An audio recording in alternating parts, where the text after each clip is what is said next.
G'day and welcome to MTG. I'm Tim, and today we're inside of the Adventurers Guild.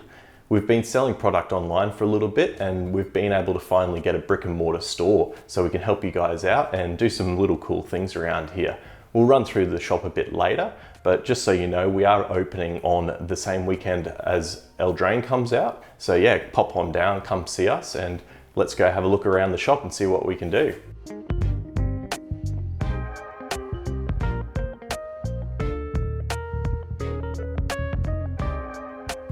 So you had a look around the shop now.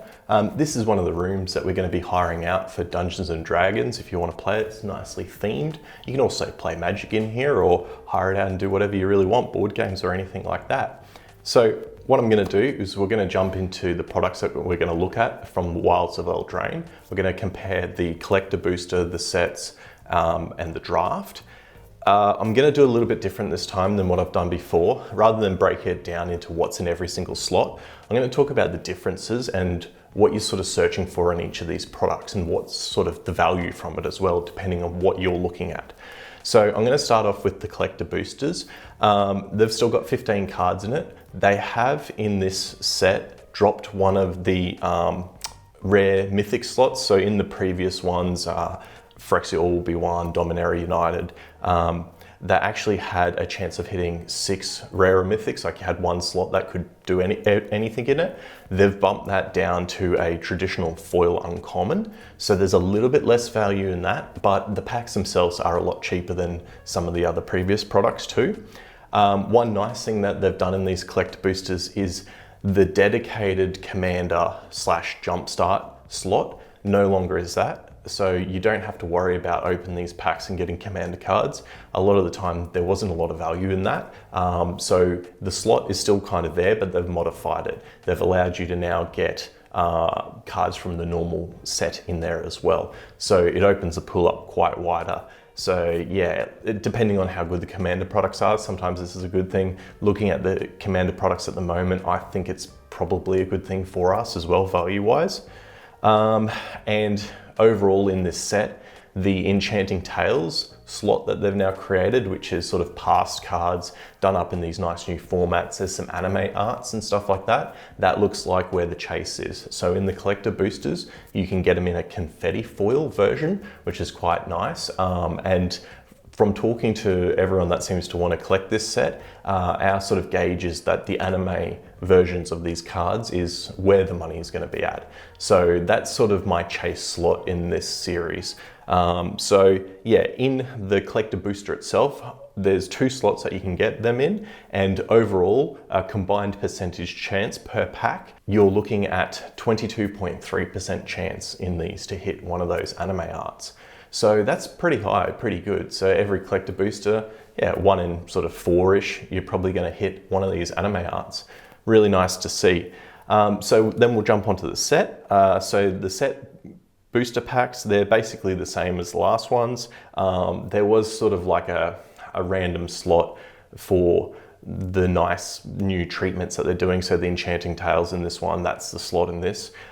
Because it now reaches uncommon, rare, and mythic, you've actually got a higher chance in these packs compared to some of the previous sets. So a good example is All Will Be One, the Ica Showcase treatment. You couldn't get a rare or mythic out of it. It was only common, so there was only 4 sort of chances of hitting a rare mythic. So this one will have 5, which is nice. Brothers War, they had the schematic artifacts where you could hit 5. And then Dominaria United, you could only hit 4. So yeah, it's a little bit more value tucked in there, especially if you hit the mythic or the rare in these ones, because they are quite good. There's some really good power in there and really good value in there too.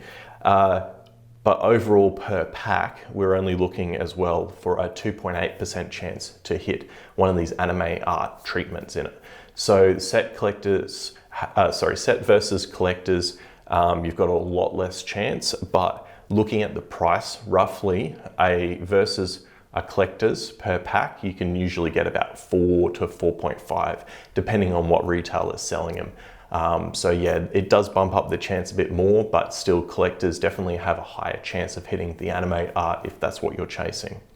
So we'll move on to the draft. So I've got to say, draft is a banger. All the other previous draft sets, you've only had the one rare or mythic slot. Because they've included this nice new treatment, you have another slot that can guarantee you an uncommon, rare, or mythic. So just pack price alone, if you're going down the way of hitting the drafts, there's still a lot higher chance now of getting more rares and mythics compared to all the other previous sets. So it's really nice to see. They also have a 2.8% chance of hitting one of the anime arts, which is really cool.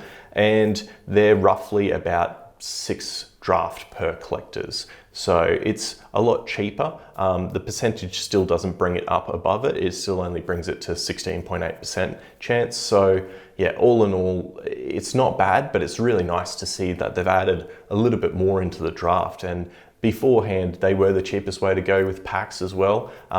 So if you wanted to just buy a single pack, it was all right. But getting the value for drafting and getting this extra bonus, I think it's actually quite a nice little thing in this set. So I'm going to break it down and give you just a rundown of what's in each one and show you the percentages. So you can kind of make up your mind on what you're chasing it, whether it's rares or mythics, or you're just chasing that anime art alone.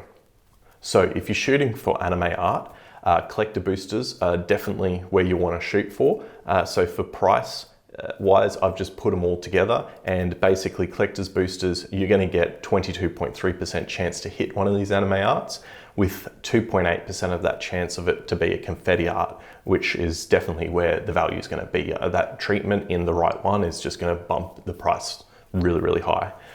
Then the drafts, so if you get enough drafts to equal a collector's pack, we're looking at 16.8% chance, which is really nice. Then sets, if you look at sets compared to collectors, we're at 12.32%. Note, there is a small percent chance in the 2 wildcard slots per set pack to actually hit, but Wizards don't give you the percentage, so I haven't included it in here. Even if you put it out at like 1%-ish per pack combined, you're still only up to about sort of 17, 18. You're almost up to sort of draft levels. So if you're chasing those anime arts, collector boosters definitely seem to be the place to do it. If you do hit as well on that foil on the right one, then yeah, it could be through the roof in value if that's where you're going. So now we'll look at the rare mythics, because this kind of pulls the other way, where collectors are great for those animes, but now we'll look at that. So in a collector booster, you're guaranteed 5, nice and cool. Draft, you're actually, with the 6 packs, you're guaranteed the 6, and then also you've got 6 chances of hitting in that slot the uncommon, rare, and mythics, the nice versions. So that's quite nice. You've got a little bit higher chance. You're guaranteed higher amounts. Obviously, your collectors, you're getting more foils in them and full arts and things like that.